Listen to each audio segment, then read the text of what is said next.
This program is presented by University of California Television. Like what you learn? Visit our website or follow us on Facebook and Twitter to keep up with the latest UCTV programs. Also, make sure to check out and subscribe to our YouTube original channel, UCTV Prime, available only on YouTube.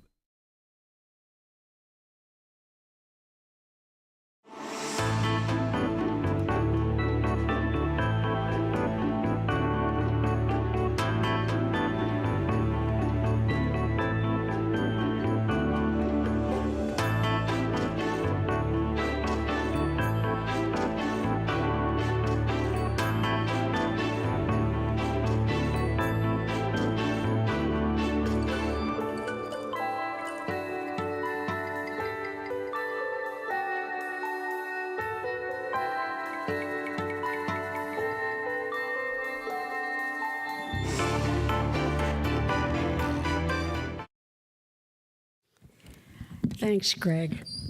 And a real thanks to the Capps Center for inviting me, to Professor Roof, to Leonard Wallach, who is the host of One's Dreams, and a special thanks to all of you who have enough interest in this topic to come out on this beautiful evening and sit inside a hall and listen to a lecture.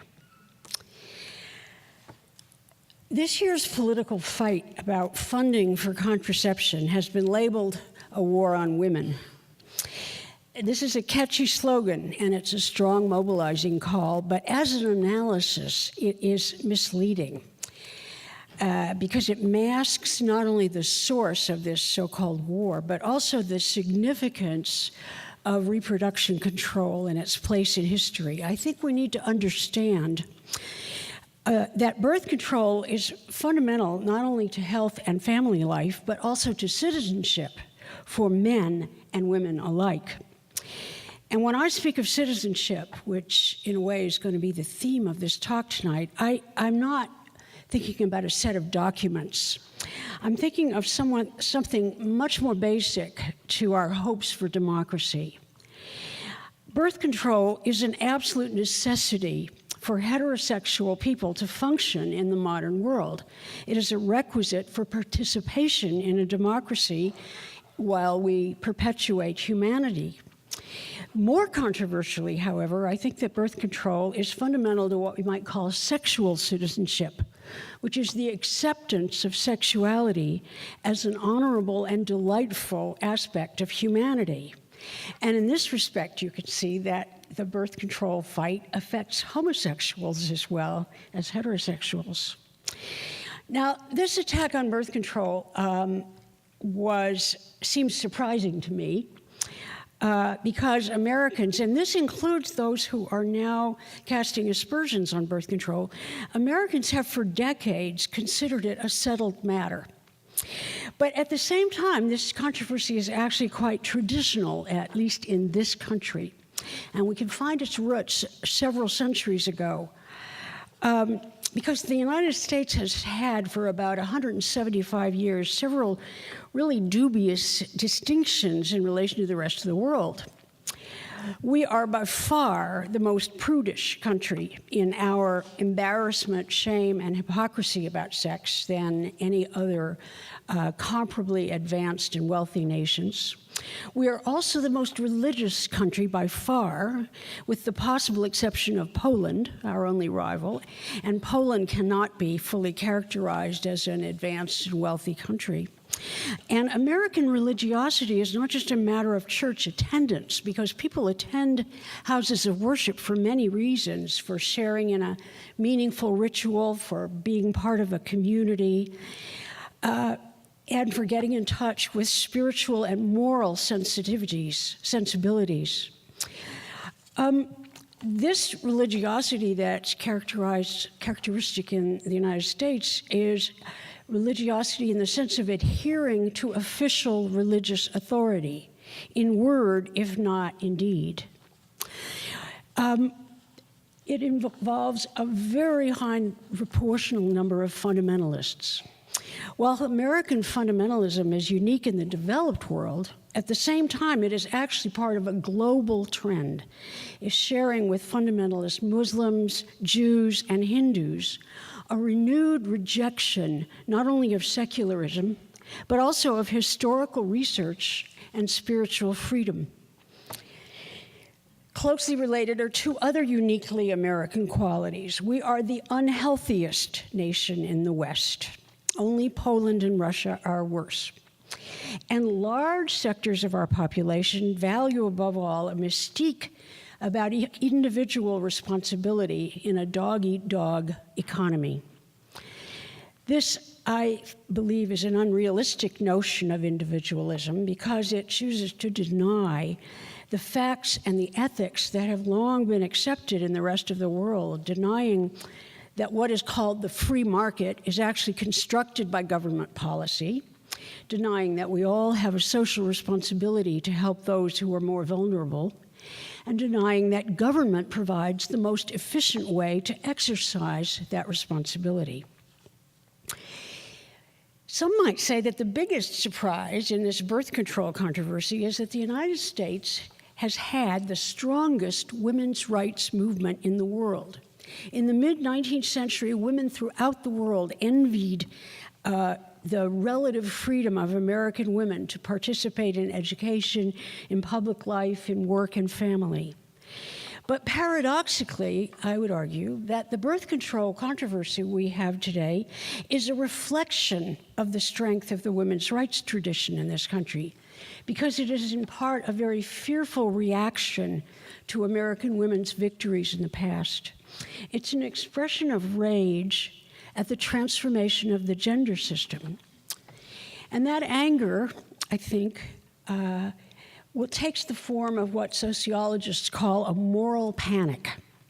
A moral panic is a response to a threat to prevailing social or cultural values, usually started by those who have been called moral entrepreneurs, who are people who stand to benefit from ratcheting up hysteria about an alleged evil. Moral panics tend to have a particular trajectory. They create their own upward spiral in which these entrepreneurs compete to take the purest, the most extreme, the most fundamentalist position. And as a result, panics can escalate in a dangerous rising spiral of fanatical beliefs. Today's moral panic about birth control is by no means only a reaction against women's rights. It also contains two additional propelling forces, which I will get back to at the end, but just to mention them now. One is the unprecedented hatred of President Obama and the determination to oppose anything that he attempts or proposes. And the other is the unprecedented power of large sums of money in promoting these views. And I will return to talk about that later. But first, I want to give you something of the history of birth control and the history of this controversy so that you can put it into context. Now, birth control is not actually modern. For as far back in history as we have evidence, every single society has tried to practice some form of control over reproduction. Their methods were not always effective. In my book, I label them folk birth control methods. And for many women, unfortunately, abortion was the primary method of birth control because it is actually relatively easy to accomplish. Some methods were difficult to practice, such as male withdrawal. Other methods were extremely dangerous, such as taking poisons, beating yourself on the abdomen, asking other people to jump on your belly. These risky procedures, however, stand as testimony to how important it was to many people to control their childbearing. For most of the centuries since written records were developed, these birth control methods were always accepted as legitimate. And I believe that there is a connection to citizenship even before that word was being used. Even before there were modern states limiting or spacing childbearing was connected to community values. In other words, birth control is ancient. It's the controversy about birth control that is modern. And this debate began in the United States about 175 years ago, when for the first time individual states within the United States began to ban it. At the time, abortion was still the main method of reproduction control, and it was typically described in women's diaries or by midwives who were the main practitioners of abortion as a regrettable necessity.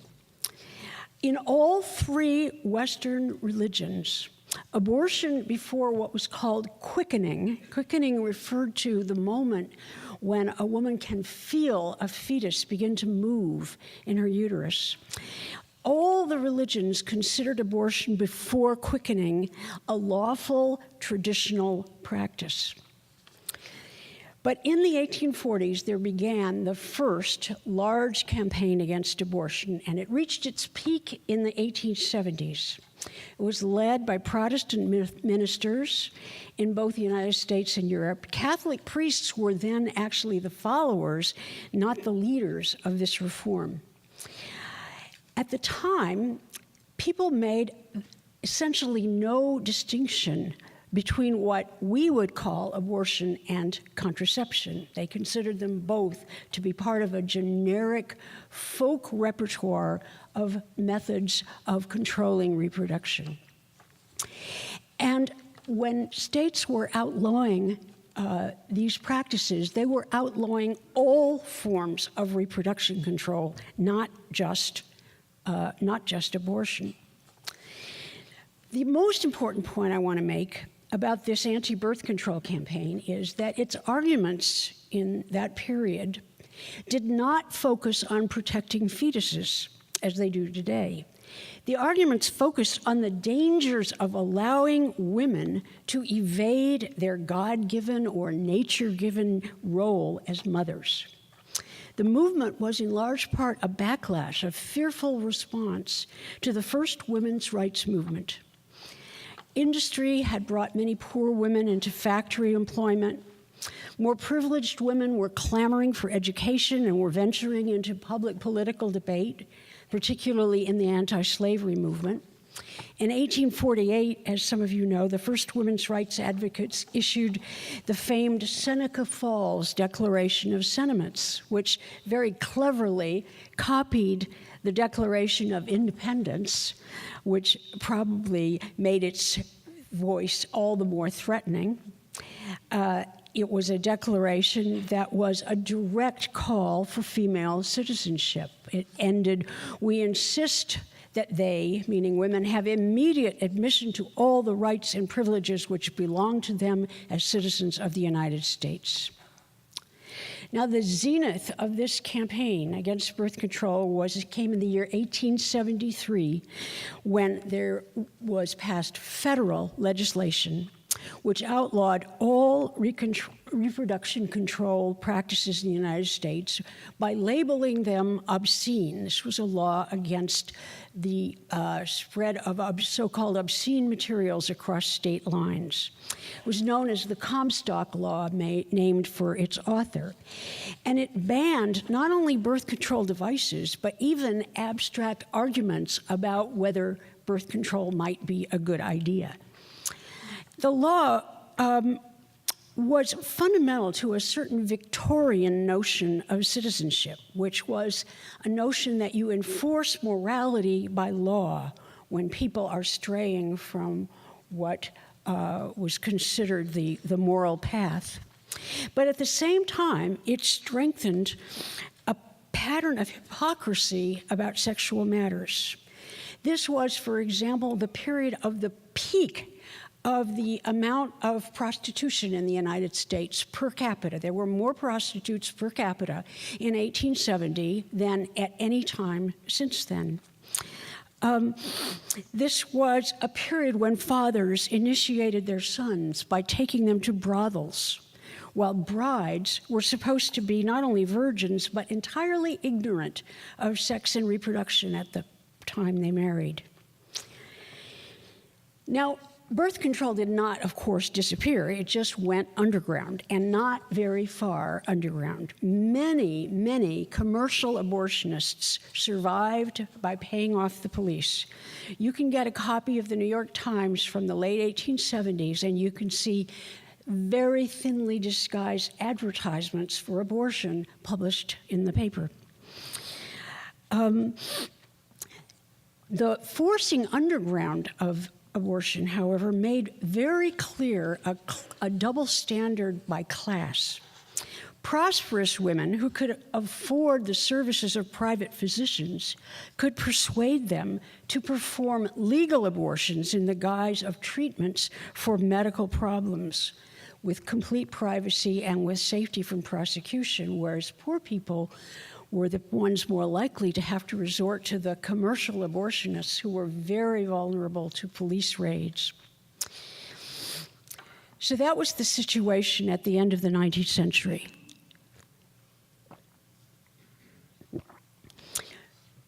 But something began to change at that point, and the first changes became evident in Europe, where for the first time, contraceptive cervical pessaries, a precursor of today's diaphragms, were being distributed in some European cities, and wealthy Americans started traveling to Europe to get them. Others smuggled them into the United States and sold them illegally. Soon, the class double standard that I referred to became matched by a gender double standard when, in the period around World War I, condoms became available readily over the counter in drugstores. So you had a situation in which male-controlled birth control was accessible and female-controlled was not. But finally, this dam of censorship broke. Shortly before World War I, a large social movement for birth control developed, and this year that we're in now is more or less the 100th anniversary of this. The movement arose in two different radical movements, and both of them, I think, were promoting, for the first time, a vision of citizenship that really broke with the Victorian model. The first was anarchism. Emma Goldman, a pretty well-known anarchist, so I'm sure many of you have heard of her, was the first American to publicly defy the law by distributing pro-birth control leaflets. With their emphasis on freedom of speech, the anarchists really have to be thought of as early civil libertarians. Their campaign did not succeed very quickly, and some, including Goldman, were deported for promoting these ideas under the sedition laws that prevailed at the time. The first victory actually did not come at the federal level until 1933, 20 years later, when the Supreme Court overturned the banning of James Joyce's Ulysses, which was also banned as obscene under the same Comstock law that had banned birth control. The second source was the Socialist Movement, and that is the movement that brought into history Margaret Sanger, who was a visiting nurse in New York City, who went into the homes of poor Italian, Jewish, and Irish immigrants, where she saw the results of too many pregnancies. The health problems, the exhaustion, the child neglect, the child labor, the over-reliance on abortion as a form of birth control, and the damages to marriages when wives avoided sex for fear of pregnancy. This last observation is particularly relevant to modern values because Sanger was openly rejecting the Victorian stigma on sex for pleasure, and she was asserting that sex in marriage was a good thing and good not only to produce children. Moreover, she found the class double standards particularly maddening because, despite the fact that she was a Catholic, she was aware that she and other people of her class were using contraceptives while the poor were kept in ignorance and were unable to afford private doctors anyway. Sparked by these early pioneers, a real mass movement began, and after World War I, birth control leagues developed in almost all the major cities of the United States. They faced a lot of resistance, and to break down that resistance, the activists settled on a political compromise. Now that effective manufactured contraception was available, they, for the first time, argued for the separation of contraception from abortion. And they pushed for the legalization of contraception while continuing to accept the ban on abortion. That is a compromise that would last until the 1960s, and I'll return to that later. But meanwhile, state after state decriminalized contraception. Even this did not happen easily. The Catholic Church refused this compromise and lobbied to maintain the ban on contraception. And the last state to legalize contraception, which was Connecticut, did not do so until 1965. When it was forced by the Supreme Court, which ruled that a state prohibition on birth control violated a constitutional right to marital privacy. Now, these birth controllers who, through this period between World War I and the 1960s, were fighting this campaign, in their desire to find allies wherever they could, they adopted one strategy that was quite unprincipled and which created a lot of trouble, and that was that it built an alliance with eugenics. Eugenics, for those of you who aren't familiar with it, is the science of human breeding, and it was based on the idea that we should be stopping people of so-called inferior stock from breeding. And because of that, birth controllers saw eugenists as potential allies, since they wanted there to be contraception targeting people who were people of color, people who they labeled feeble-minded, criminals who they believed were hereditarily depraved.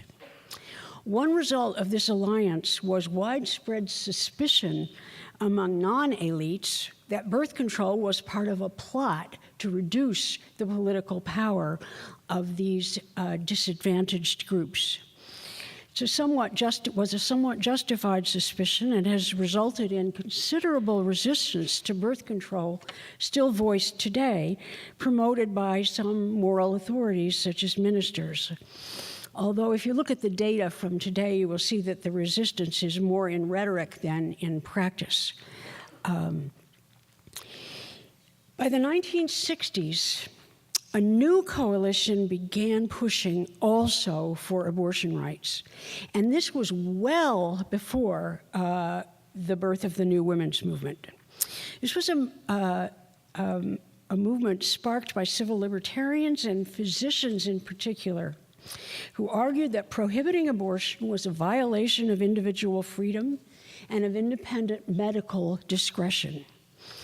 They were responding to pressure from women, it is true, particularly from those for whom contraception had failed. During the 1940s and 1950s, hospitals were establishing abortion review boards to grant medical exemptions from the prohibition and thereby to take the pressure off individual doctors.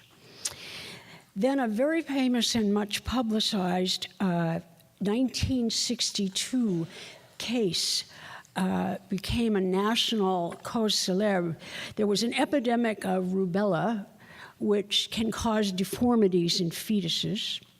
And in that year, the same year, ironically, a woman by the name of Sherry Finkbein, who was at that time a fairly well-known TV actress, had taken the drug thalidomide, which we now know causes fetal deformities. And when she learned that she was carrying a deformed fetus, she tried to get a medical abortion in the state of Arizona. They refused it. She flew to Sweden to get this abortion done. But because she was a TV star, a lot of very sympathetic publicity was developing around this case. These influences led to a wave of state legislation that were legislation that repealed or liberalized abortion laws. Many people think that the legalization of abortion came with the Supreme Court decision in Roe v. Wade in 1973. But in fact, 18 states had already legalized abortion before the Supreme Court ruled. And the Supreme Court ruled very much in the understanding that this was a wave of legislation that was coming along. What happened in the next 40 years since 1973 is a fascinating historical example of how political movements changed the meanings of common practices. The women's liberation movement came along, and it then belatedly took up the cause of reproductive rights. But the women's movement framed the importance of reproduction control differently.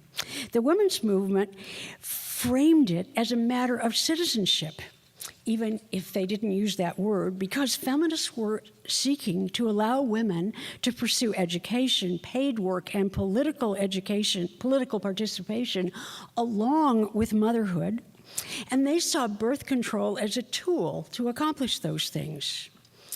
It was this new frame, this story that is being told about birth control as part of a women's rights campaign that produced a virulent backlash against the legalization of abortion. Previously, abortion and contraception were understood primarily as strategies for smaller families, which had become not only the national ideal, but also an economic necessity for most Americans. As children no longer worked and compulsory education extended through high school, as corporations targeted kids with ads for fashionable clothing, toys, and sports gear, and as extensive extracurricular activities became a new standard, the cost of raising children multiplied. Today, the government estimates the average cost of raising a child, not including college education, as $227,000. What happened is that even though feminists were not the major actors in legalizing abortion, they became its standard bearers, its lightning rods, and the target of the opposition. They were also blamed for a second development, a so-called sexual revolution that they did not create. In fact, feminists were actually very critical of the so-called sexual revolution of the 1960s because they saw it as involving a lot of sexual exploitation of women.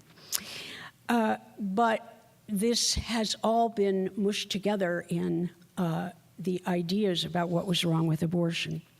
So a second anti-abortion movement began in the late 1960s and early 1970s. This time, the Catholic Church began it, but it was soon joined by people of all other religions.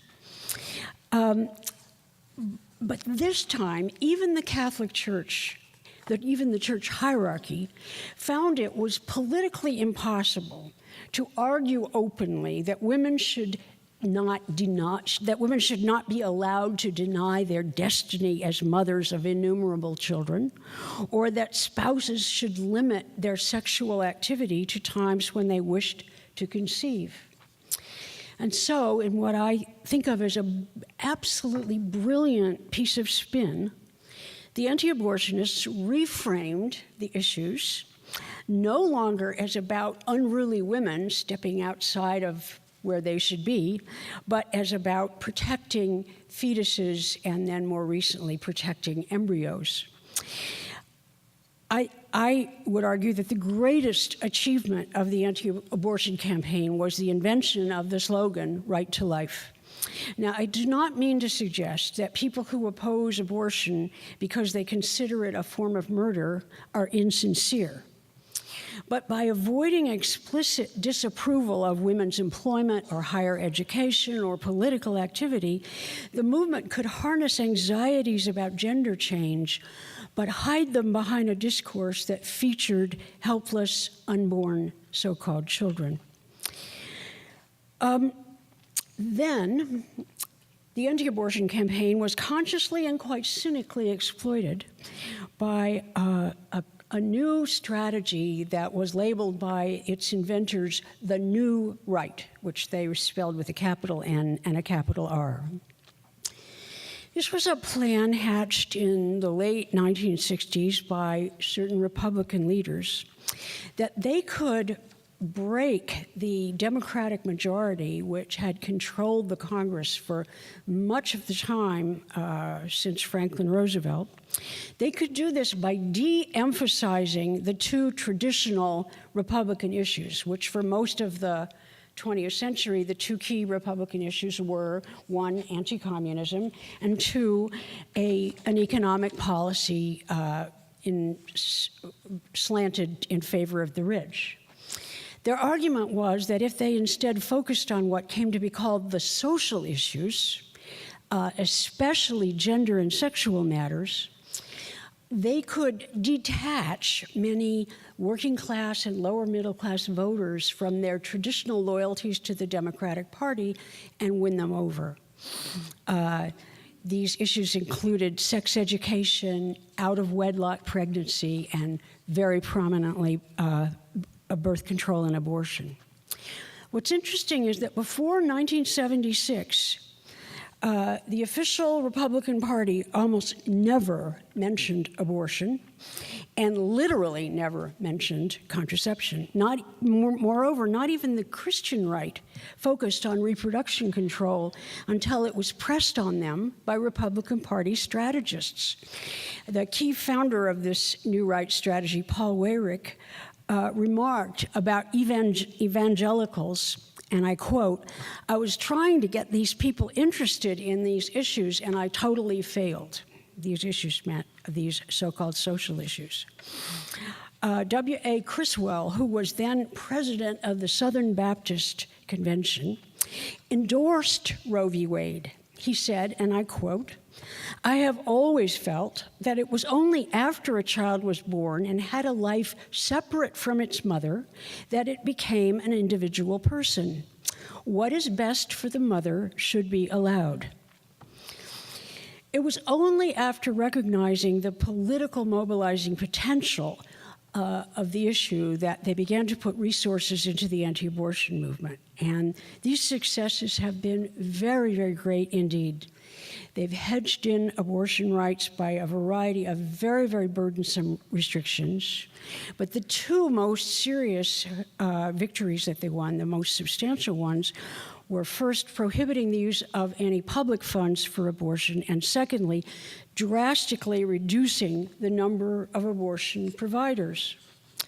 The last phenomenon was the direct result of the most extreme reach of the moral panic that the anti-abortion campaign was building. They saturated the media with claims that abortionists were murderers. The American Coalition of Life Activists circulated wanted posters which mimicked official police placards identifying suspected criminals with the photographs and often the home addresses of physicians who performed abortion, identifying them as, quote, war criminals and committing crimes against humanity. And these resulted in a terrifying wave of terrorist violence against abortion personnel, and probably many people here are old enough to remember this. From 1977 through 2001, assailants in this campaign murdered 3 doctors, 2 clinic employees, 1 clinic escort, 1 security guard, attempted 71 other murders, executed 41 bombings, 165 arson attacks, 82 attempted bombings, 372 clinic invasions. This is enough to drive even staunch supporters of reproductive rights out of the practice, and those who remained were heroes indeed. And I must mention, because it alarmed me, that a new group called Operation Save America has once again begun posting wanted placards with pictures of abortionists in North Carolina. Happily, public revulsion brought this violence to an end, but the campaign, of course, continued. And now the new century has changed that campaign in a very significant way, because now it has come to target first on a particular organization, Planned Parenthood, and then, for the first time in decades, to target contraception itself as suspect behavior.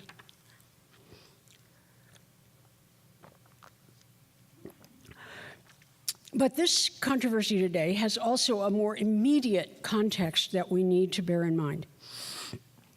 Too many people, I think, still consider the attack on birth control as kind of a separate issue. So it's really important to register how it's embedded in the whole fabric of American politics today. It's animated first by fury over the election of Barack Obama. Just as no one could have predicted the backlash against Roe v. Wade, no one predicted the virulence of this hostility to Obama. I believe that much of it is racial and that it's compounded by his rational, considered, intellectual style, an aspect of longstanding American anti-intellectualism. The Tea Party movement is the current manifestation of both long-term and immediate reaction to progressive gains. Although its primary appeal is its attack on big government, an attack which most people, I think, realize is selective and targets only some government programs, its full agenda is a much larger one. It includes stop and frisk policing, gun rights, the denial of global warming, the stigmatizing of undocumented immigrants, stopping multicultural education, curtailing environmental and consumer protection, and, of course, government promotion of Christianity and curtailment of birth control. I would argue that the Tea Party agenda is also a vision of citizenship. In one respect, it resembles the Victorian vision in its desire to legislate its moralism. But it's quite different in its very strong rejection of any public responsibility for those who are less fortunate. It began as local protests, but the Tea Party soon became funded and controlled from the top, much as the original anti-abortion movement had been. Contrary to some popular impressions that the Tea Party is a movement of have-nots, in fact, the surveys show that its average member is a wealthy, well-educated white man over the age of 45. It's been the beneficiary of many multi-million-dollar donations, notably and most famously from the billionaire brothers David and Charles Koch, through various PACs, political action groups. This is actually a very much an American tradition, which historians call right-wing populism. It uses populist rhetoric about the little guy to advance an economic policy that redistributes wealth upward to the rich. Now, the current attack focused on Title 10 of the Family Planning Services and Population Research Act of 1970, which was passed and actively supported, interestingly enough, by Republican President Nixon. I'm sure many people are aware that the conservatives of that era, such as Nixon and Goldwater, are now liberals in the current political picture. Title 10 of this act funded birth control clinics, which were to provide gynecological health services and birth control, but they were always prohibited from using public funds for abortion. But abortion is no longer really the real issue. The most visible of these clinics are operated by Planned Parenthood, which is a direct descendant of the early 20th century campaign to legalize contraception. And among Planned Parenthood's many activities, 3% involve abortions. But anti-abortion groups argue that providing any funds for such clinics will therefore free up other private money to pay for abortions. So they have fought to defund the clinics entirely. And most recently, to stop the new public medical insurance program, which they call Obamacare, and specifically to allow insurance companies not to pay for contraception, and also to allow medical workers and pharmacists to choose not to provide it.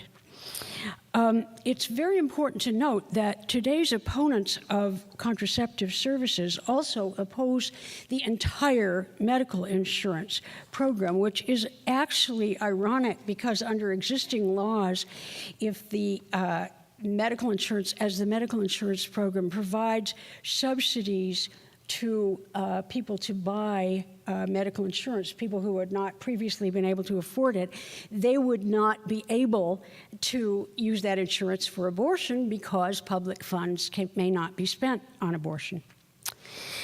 I think it's useful to think about the arguments that are being used in the attack on the birth control clinics, because they too, again, I think express a certain vision of citizenship. The anti-big government, anti-tax rhetoric argues that government should not help the poor. The, quote, why should we pay for other people's birth control argument is also directed against the whole medical insurance law. This argument actually rests on misrepresentation of all sorts of facts, since providing birth control costs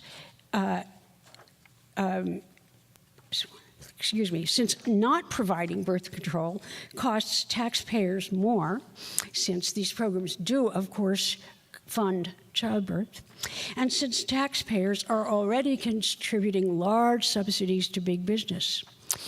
But this is a vision of citizenship that denies the notion of a national community with obligations that we all have to each other.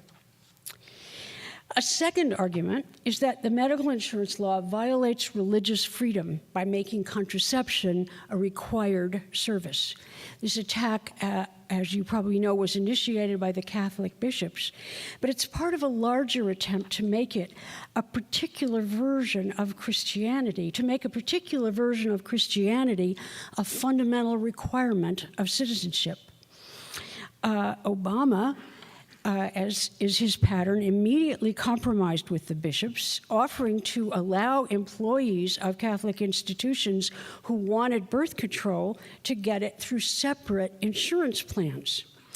The bishops rejected this compromise, and in doing so, they make it clear that they are not objecting to Catholic institutions having to dispense contraception.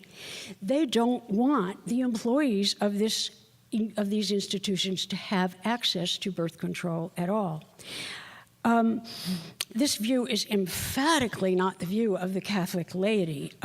It's well known that 99% of Catholics use contraception. And I was actually recently corrected when I spoke on the same platform by a Catholic spokeswoman for an organization called Latinas for Reproductive Rights. When I spoke of the church's opposition, she pointed out to me, the bishops are not the church is the Catholic people. But behind this campaign by the hierarchy is another issue which is not so big, but it's so little known that it seemed to me worth mentioning it. Another fight of the bishops with the Obama administration. In 1998, the U.S. Conference of Catholic Bishops got a major earmark from President Bush in return for their support. Bush's favor was allowing the Conference of Bishops to get government contracts, thus overriding the separation of church and state. And soon, Catholic organizations gained a monopoly on multi-million-dollar federal funds for anti-sex trafficking programs.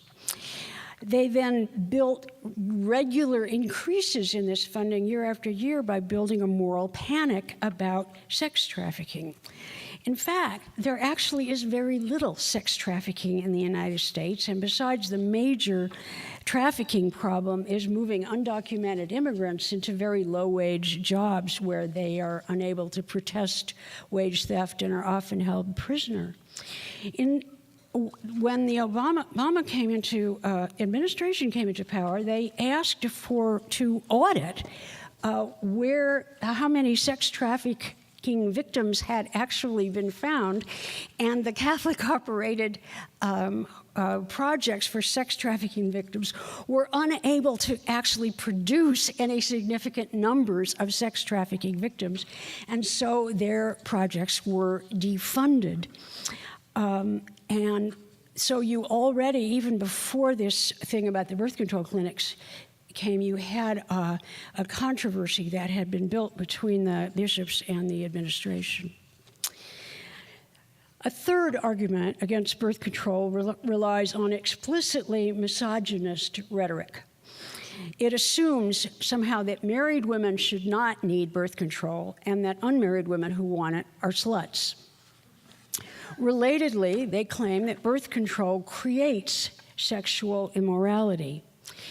This, again, is a return to a Victorian concept of citizenship, especially as we are beginning to hear objections to birth control even within marriage. Fourth, the opposition makes very cynical use of birth control's previous association with eugenics by claiming that abortion or birth control is a racist plot. This is particularly painful for me because the propaganda uses my work, taken out of context, to support its claim, because I was the historian who originally identified the alliance of Margaret Sanger and the early birth controllers with the eugenics movement and criticized them for that. There are now billboards, perhaps you've seen them, in Black and Latina neighborhoods showing images of babies or tots with the accompanying text, "The most dangerous place for an African-American baby is in the womb. El lugar más peligroso para un latino es el vientre de su madre." In fact, the vast majority of African-American women support and use contraception, as do all progressive and anti-racist African-American politicians.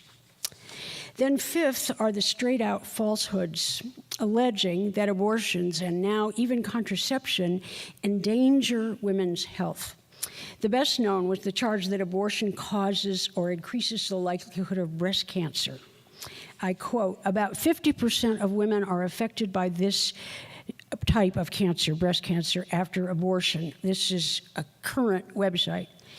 Other sites assert that one abortion multiplies the risk of cervical cancer by 2.3 times, increases the likelihood of a premature delivery, puts women at greater risk for pelvic inflammatory disease, perforated uteruses, ectopic pregnancies, and giving birth to deformed babies. There's no medical evidence for any of these claims. The websites also exaggerate the risks of birth control hormones, and hormonal pills do have risks, but they're much exaggerates. This kind of campaign is what I call the Citizens United version of citizenship, because the license to unlimited spending on political campaigns makes it possible for these kinds of falsehoods to absolutely saturate the media and makes it very, very difficult for people wanting to correct them to combat in quantity. I'm going to skip some of this material, but I do want to call attention to a key player in the campaign against contraception, and that is the organization called American Legislative Exchange Council, known as ALEC. And this is very close to me because I'm a Wisconsin person, and ALEC is the force that is behind Governor Walker and has drafted his legislation. The association called ALEC drafts bills for state legislatures. It then promotes this model legislation through task forces that bring together Republican legislators and corporate executives. The legislators are hosted at these meetings at luxury resorts by what are labeled scholarships by the corporations. I can give you a long list of ALEC bills, but the one that's relevant to this is entitled, somewhat cynically, I think, Joint Resolution to Promote Women's Safety by Investigating and Defunding Planned Parenthood and Other Abortion Providers. My point here is that the intense activity against reproductive rights that's coming from state legislatures should not be considered representative of public opinion.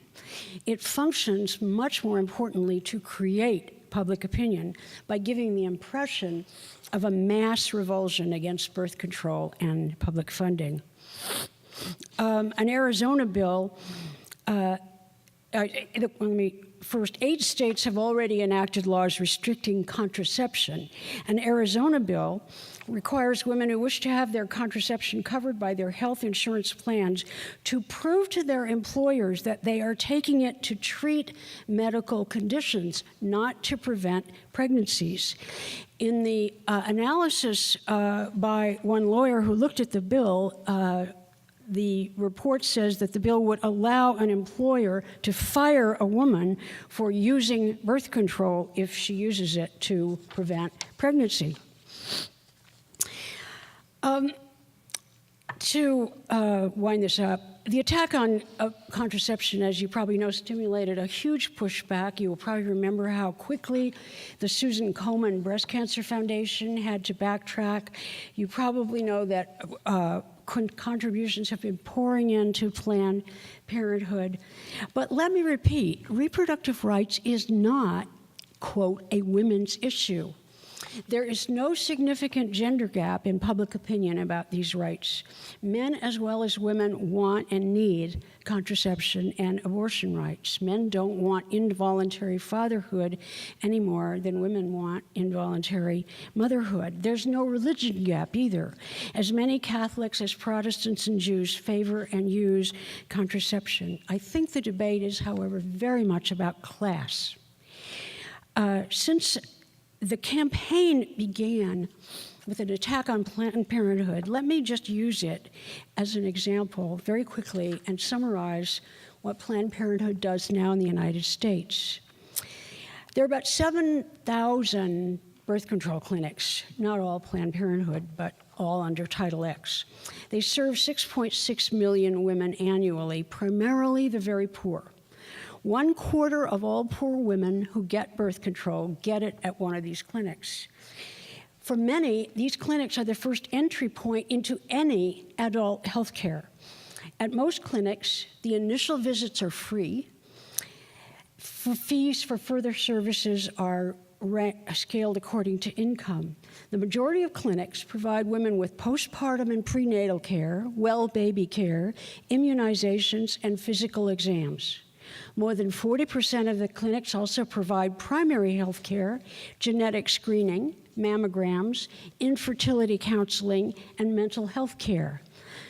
Planned Parenthood claims that its services avoided 973,000 unplanned pregnancies in 1 year alone. These clinics are usually the only source of reproductive health care for the most marginalized groups in our societies, for drug abusers, for the disabled, for the homeless. Moreover, many of these clinics serve men as well as women, providing HIV testing and referrals, safe sex instruction, and prostate and testicular cancer screening. So the attack on Planned Parenthood really is a continuation of another class discriminatory law, which I've already referred to, which was passed 17 years ago, called the so-called Hyde Amendment. And this is the amendment. It's actually a rider attached to appropriations bills every year, which prohibits the use of public funding for abortion. And the argument rests on several faulty assumptions, I think. One, that abortion is a less urgent healthcare need than, say, vaccinations or antibiotics. Two, that we, the taxpayers, should not have to pay for the abortion, though it accepts the fact that taxpayers pay for childbirth. And three, that we can actually distinguish private from public funding. And I just am going to skip trying to explain that, and I'll be glad to talk about it later, but in fact, the private and the public are so intertwined in so many programs that it's really impossible to distinguish them. Of course, even if it isn't a war on women, it affects women disproportionately, because women still do the overwhelmingly greater part of raising children. But it's also a matter of public health, in that unsafe and irresponsible sex affects us all. And it seems to me that access to birth control is a matter of fairness and of individual freedom, and in that way is fundamental to citizenship. And citizenship itself is not just a legal, but a moral category. Birth control is controversial because it is a matter of the most basic moral values. It is not a question of morality on one side and amorality on the other. It is a moral question about which different sectors of the American public disagree. The question to me is, are individuals to be free to use birth control as a human right, and in some cases, as a duty of responsible citizens? I'll just stop there, and thank you very much for listening. Thank you. Thank you.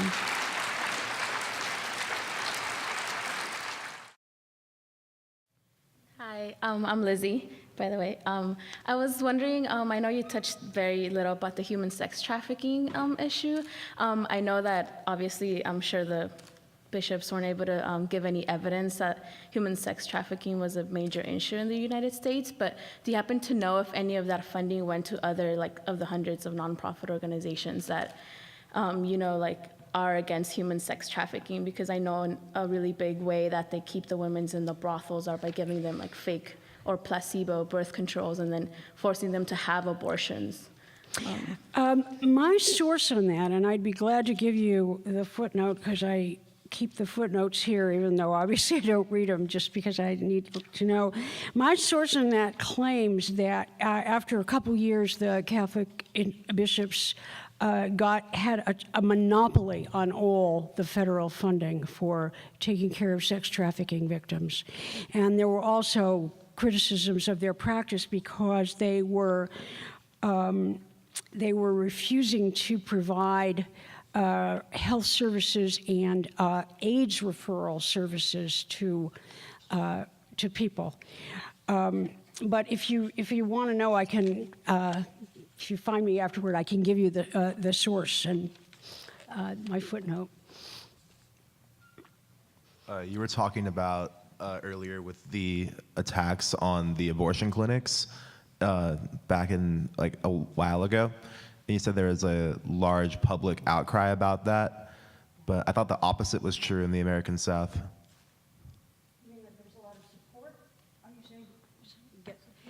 Are you saying that you thought there was a lot of support for the violence in the American South? Yeah, one of the guys, Eric Rudolph, he was actually at large for 15 years. That's right. Right. Well, there certainly was some support, and I don't think it was confined to the South. But my general impression is that the majority, not only of all the people in the U.S., but the majority of the anti-abortion movement really wanted to walk away from that violence and to reject the violence. That's my impression. There still are people who, they cite the Nuremberg trials on the grounds that if someone commits a crime against humanity and that the police aren't dealing with them, that citizens have the right to take arms against them. So those people do exist, absolutely.